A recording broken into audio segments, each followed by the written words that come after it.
சென்னை மாநகர காவல்துறை ஆணையராக இருந்து தற்போது லஞ்ச ஒழிப்புத்துறை இயக்குநராக இருக்கக்கூடிய திரு அருண் IPS அவர்கள் என்னை கொலை செய்ய மும்பையிலிருந்து ஒரு கூலிப்படையை நியமித்துள்ளார் என்ற தகவலை எனக்கு டெல்லியிலிருந்து உளவுத்துறை அதிகாரிகள் தெரிவித்து உடனடியாக சென்னை மாநகர காவல்துறை ஆணையரை சந்தித்து புகார் அளித்து தேவையான விசாரணையை மேற்கொள்ளுமாறு எனக்கு அறிவுறுத்தியதன் அடிப்படையில் இன்று காலை சென்னை மாநகர ஆணையர் அவர்களை சந்தித்து புகார் மனுவை அளித்தேன். உங்களுக்கு வியப்பாக இருக்கலாம், அது எப்படி இவரை கொலை பண்றதுக்கு மும்பையில் அண்டர்வேர்ல்டுல இருந்தெல்லாம் ஆட்களை நியமிக்கிறார்களா, அதுவும் அருண் செய்கிறாரா என்றெல்லாம் உங்களுக்கு வியப்பாக இருக்கும். இதே போல கடந்த செப்டம்பர் 2025 தென் தமிழகத்திலிருந்து கொலை செய்வதற்கென்று ஒரு கூலிப்படையை திரு அருண் அவர்கள், செல்வநாகரத்னம் IPS அவர்கள் மற்றும் திரு வருண்குமார் ஆகியோர் பணத்தை கொடுத்து அவர்களை நியமித்து இதே போல என்னை கொலை செய்ய திட்டமிட்ட சமயத்தில் அப்போதும் எனக்கு டெல்லியிலிருந்து தகவல் வந்து அப்போது பொறுப்பு DGP-யாக இருந்த மரியாதைக்குரிய திரு வெங்கட்ராமன் அவர்களை நேரில் சந்தித்து நான் புகார் ஒன்றை அளித்தேன்.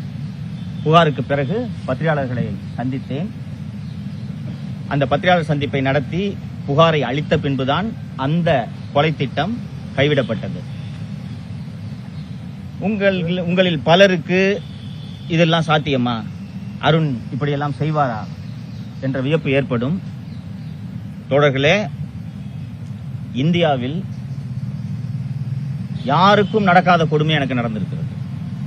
ஆளை விட்டு அடிப்பாங்க, கை காலை உடைப்பாங்க, வெட்டுவாங்க, இதெல்லாம் நடக்கும். நீங்கள் குடியிருக்கும் வீட்டின் படுக்கை அறையிலும் சமையல் அறையிலும் உணவருந்தும் மேசையிலும் ஹாலிலும் மலத்தையும் சாக்கடையையும் அள்ளி வீசியது இந்தியாவில் எங்காவது நடந்திருக்கிறதா? எனக்கு நடந்தது. வீட்டுக்கு வந்துட்டாங்க, இந்த மாதிரி சாக்கடை ஊத்திட்டாங்க, எங்க அம்மா போன் பண்றாங்க, 100க்கு அடிக்கிறேன், கீழ்பாக்கில இருந்து பெட்ரோல் ஜீப் வருதுன்றாங்க. 3/4 மணி நேரம் பெட்ரோல் ஜீப் வரல. அந்த பெட்ரோல் ஜீப் இன்ஸ்பெக்டர் நம்பர் எனக்கு கொடுத்துட்டாங்க, நான் அவருக்கு அடிக்கிறேன், டிராபிக்ல மாட்டிக்கிட்டேன்றாரு. கீழ்பாக்கு போலீஸ் ஸ்டேஷன்ல இருந்து கீழ்பாக்கிலே இருக்கக்கூடிய வீட்டுக்கு வரதுக்கு 3/4 மணி நேரமா?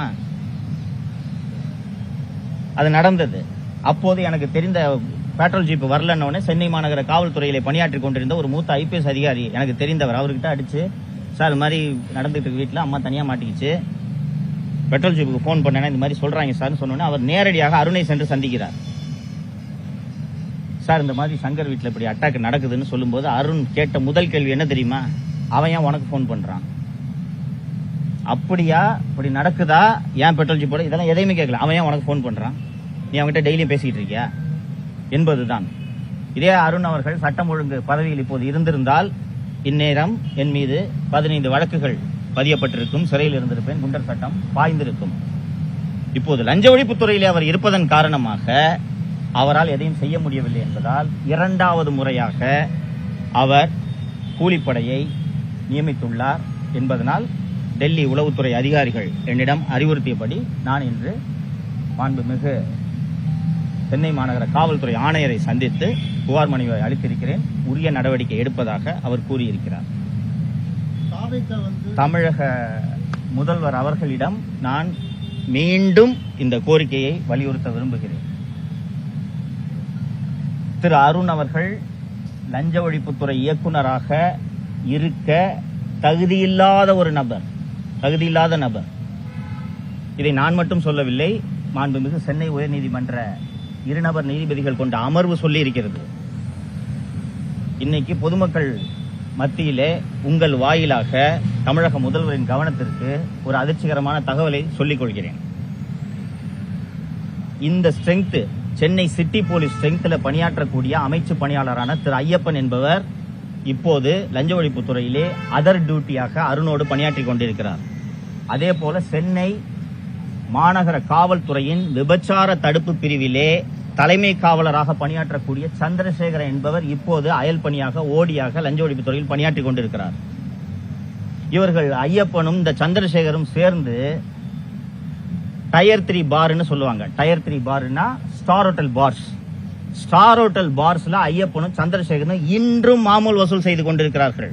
இது மாநகர ஆணையருக்கு தெரியுமா, உளவுத்துறைக்கு தெரியுமா, மாண்புமிகு முதல்வருக்கு தெரியுமான்ட்டு எனக்கு தெரியாது.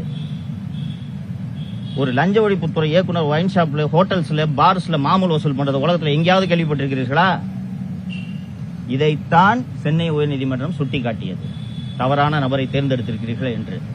இப்போதாவது தமிழக முதல்வர் விழித்துக் கொண்டு இந்த நியமனத்தை மறுபரிசீலனை செய்ய வேண்டும் என்று கேட்டுக்கொள்கிறேன். தொடர்ந்து இது போன்ற இதை சொல்லிட்டு இருக்கீங்க. பட் சமூக ஊடகங்களையும் சரி, நீங்க குற்றச்சாட்டு ஏன் மாத்துறதுக்கான எந்த விதமான நடவடிக்கையும் எடுக்கலன்றது இது நீங்கள் தமிழக முதல்வரை தான் கேட்க வேண்டும். ஒரு குடிமகனாக, ஒரு சாமானிய மனிதனாக நாம் வலியுறுத்தத்தான் முடியும். இது முதல்வரோட முடிவு. முதல்வரோட கவனத்திற்கு மீண்டும் மீண்டும் இது செல்ல வேண்டும் என்பதற்காக தான் நான் உங்கள் வாயிலாக வலியுறுத்துகிறேன். வீட்டில் சாக்கடை பறிச்சு செல்வ பெரும்புதல் இப்போ காலத்தை கூட கூட்டம் பண்ணியிருக்காங்க. அப்புறம் அருண் அவர்கள் மூலமாக தொடர்ந்து குற்றச்சாட்டு வச்சு அவங்களுக்கு முக்கிய பொறுப்பு இருக்காங்க. இப்போ ஏதாச்சும் நடவடிக்கை இருக்குன்னு நினைக்கிறீங்களா? ஆட்சி மாறினாலும் காட்சி மாறலன்ற மாதிரி தான். எனக்கு நம்பிக்கை இல்லை நண்பரே. உங்களுடைய ஆதங்கம் எனக்கும் இருக்கிறது, வருத்தம் இருக்கிறது. திரு அருண் அவர்கள் மீது இவ்வளவு குற்றச்சாட்டுகள் பொதுவெளியில் இருக்கிறது. நீதிமன்றங்கள் இப்படி கடுமையான கண்டனங்களை தெரிவித்த பிறகும் கூட திரு அருண் அவர்களை அந்த அற்புதமான துறையான லஞ்ச ஒழிப்புத்துறையின் இயக்குநராக நியமித்திருக்கிறார்கள். அப்போது அவர்களின் தயவிலே ஆட்சி நடக்கிறது, காங்கிரஸ் கட்சியின் தயவிலே ஆட்சி நடக்கிறது.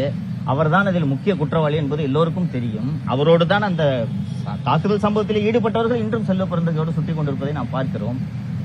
வெளிப்படையாக சொல்கிறேன், வருத்தத்தோடு சொல்கிறேன், எனக்கு நம்பிக்கை இல்லைங்க. நீங்க யோசிச்சு பாருங்க, அம்மாவே செத்து போயிட்டாங்க. அந்த 3 மணி நேரம் அந்த மர குவியலுக்குள்ள அம்மா இருந்தாங்க. இது வரைக்கும் ஒரு அக்யூஸ் அரெஸ்ட் ஆகுது. சென்னை உயர்நீதிமன்றம் கடந்த ஏப்ரல் 2025 12 வாரங்களுக்குள் குற்றப்பத்திரிகை தாக்கல் செய்ய வேண்டும் என்று சிஐடி கிரைம் பிரான்ச் சிஐடிக்கு உத்தரவிட்டது. ஏப்ரல் 2025 12 மாதங்கள் கடந்து விட்டது. உங்கள் பார்வைக்கு விட்டு விடுகிறேன். வேறு கொஸ்டின்ஸ் இருக்குங்களா?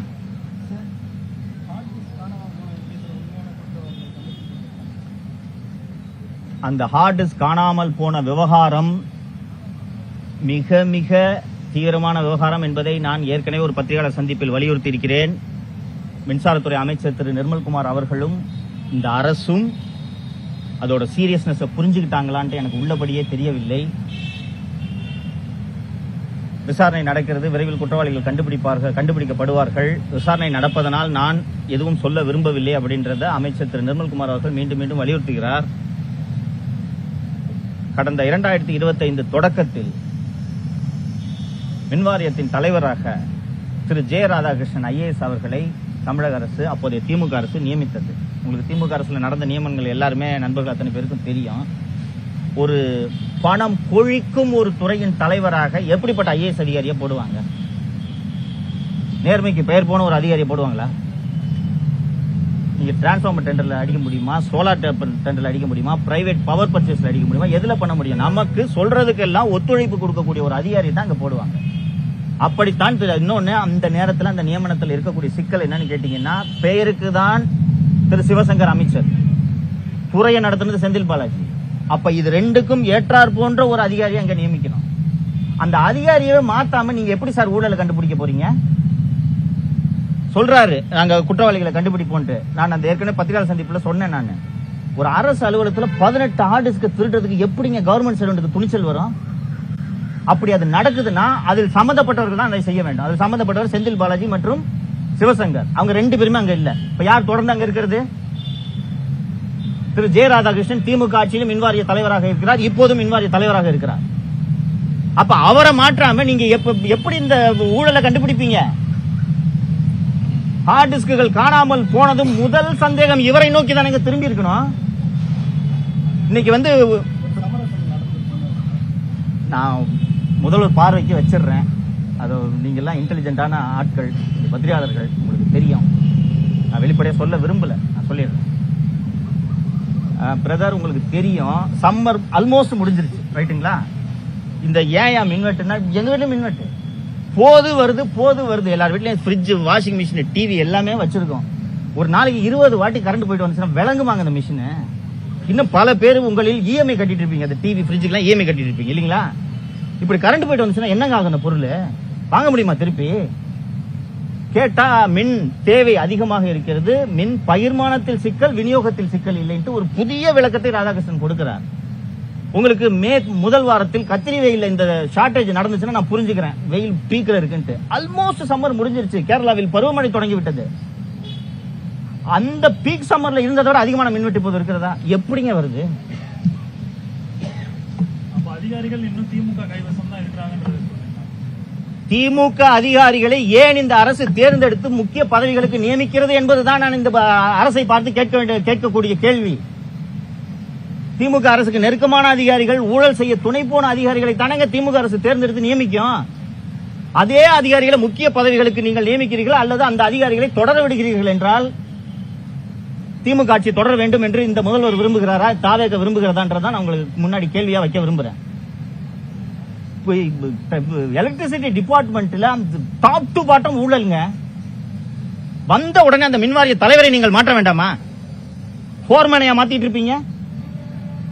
மின்சாரத்துறை அமைச்சர் திரு நிர்மல்குமார் அவர்கள் போய் ஆய்வு செய்துட்டு லைன்மேன் எல்லாம் 4-5 பேர் சஸ்பெண்ட் பண்ணாரு. அப்புறம் அவங்க லைனை புடிங்கி விட்டு திருப்பி ரீஇன்ஸ்டேட் பண்றாரு. கீழே இருக்கிற அந்த ஏழை தொழிலாளிகளா ஊழலில் ஈடுபட்டவர்கள் யார் அந்த ஊழலுக்கு காரணமானவரோ அவரை பக்கத்தில் வச்சுட்டு இருக்காரு. என்ன நிர்வாகம் பண்றீங்க நீங்க? அந்த அளவுக்கு கடுமையான வார்த்தைகளை நான் பயன்படுத்த விரும்பவில்லை. ஒரு குற்றச்சாட்டு வைக்கிறாங்க எதிர்த்தரப்புல இருந்து. இவங்க இந்த மாதிரி மாறுதல், அதாவது திமுக இருந்த அதே அதிகாரிகள் மாறுதல் செய்யாம இருக்கிறாங்கன்னா தொடர்ச்சி தாவேக தரப்புல என்ன சொல்றாங்கன்னா திமுக தான் இந்த பிரச்சனை அப்படின்னு சொல்லிட்டு அதற்கு ஏதுவாக இருக்கும்னு இந்த அப்படியே கன்ஃபியூஸ் பண்றாங்க. சார், திமுகவால இந்த பல பிரச்சனைகள் திமுகன்றதை நானும் ஒத்துக்கிறேன் சார். நானும் கடுமையான விமர்சனங்கள் பண்ணிருக்கேன். பல பிரச்சனைகள் திமுகவால. ஆனா அந்த திமுக அமைச்சர்களும் முதலமைச்சரும் மட்டுமே அந்த தவறுகளை செய்திருக்க முடியாதல்லவா? அவர்களுக்கு துணை போனது இந்த அதிகாரிகள் தானே.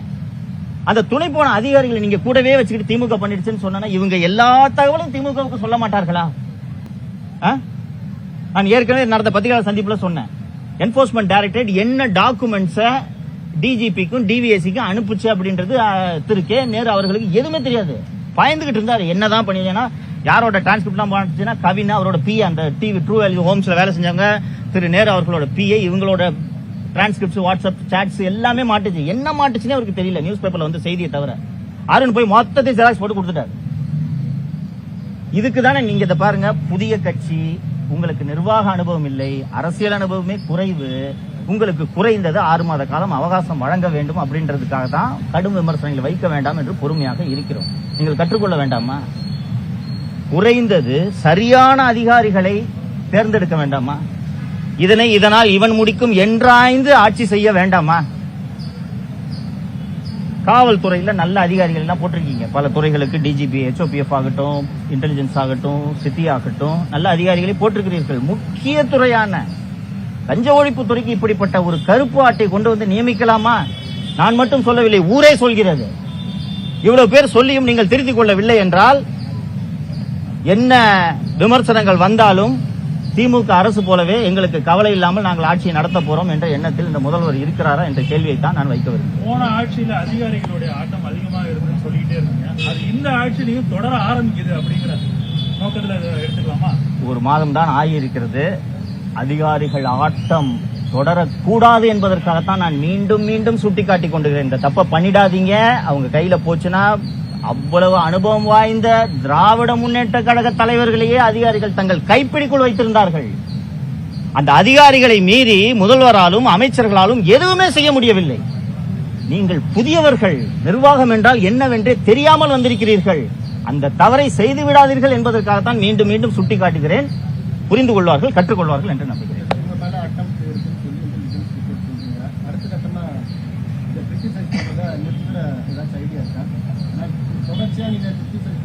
என் அருமை நண்பரே, இதை தவிர எனக்கு வேற எதுவும் தெரியாது. 2 வருஷத்துல 220 நாள் சிறையில் இருந்தது.